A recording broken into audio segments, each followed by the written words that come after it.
அச்சா 6-ஆ 6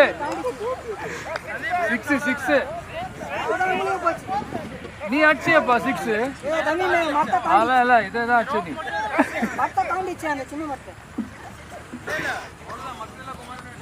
very very good Karthik போடுறடா புடிச்சு போடுறா டேய் ரைட் பண்ற அந்த பக்கம் ஆஃப் சைடு போடுறா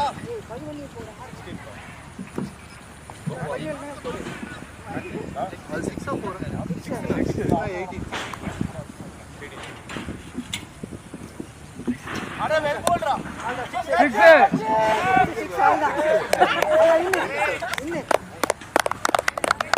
சிங்கிள் ஹேண்டடா